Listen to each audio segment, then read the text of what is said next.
ଶ୍ରୋତା ବନ୍ଧୁ, ମଣିଷର ଜୀବନ କାହା ପାଇଁ ସୁଖ ଦୁଃଖ, ଭଲ ମନ୍ଦ, ହସ ଲୁହ ତଥା ଆନନ୍ଦ ନିରାନନ୍ଦର ଏକ ସୁଦୀର୍ଘ ଯାତ୍ରା ପଥ ତ ପୁଣି କାହା ପାଇଁ ସୀମିତ ଅବବୋଧଟିଏ ପାଲଟିଥାଏ।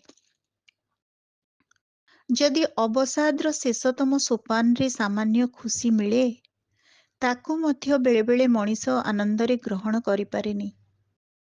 କାହିଁକି ଗ୍ରହଣ କରିପାରେନି ତାର କାରଣକୁ ମୁଁ କବିତାରେ ଆପଣମାନଙ୍କ ପାଖରେ ଉପସ୍ଥାପନା କରୁଛି।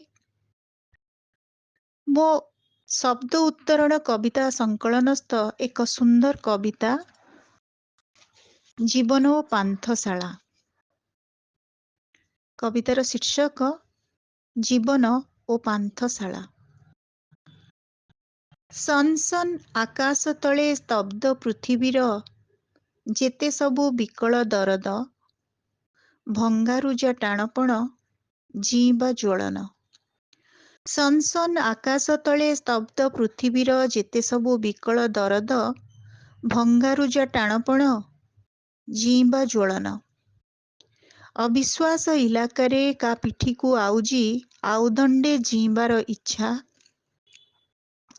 ଅବିଶ୍ୱାସ ଇଲାକାରେ କା ପିଠିକୁ ଆଉଜି ଆଉଦଣ୍ଡେ ଝିଁବାର ଇଚ୍ଛା, ଅଚିହ୍ନା ମଣିଷ ପାଇଁ ଦୁର୍ବାର ଅପେକ୍ଷା।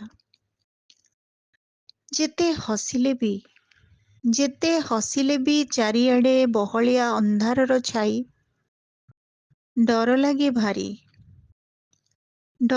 ଭାରି କାଳେ କେଉଁ ଦୁର୍ବୃତ୍ତଟେ ଛପିଥିବ ଗୋପନରେ ପ୍ରତୀକ୍ଷିତ ଖୁସିଟିକୁ ଝାମ୍ପି ନେବା ପାଇଁ।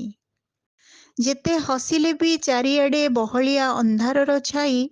ଡର ଲାଗେ ଭାରି କାଳେ କୋଉ ଦୁର୍ବୃତ୍ତଟେ ଛପିଥିବ ଗୋପନରେ ପ୍ରତୀକ୍ଷିତ ଖୁସିଟିକୁ ଝାମ୍ପି ନେବା ପାଇଁ।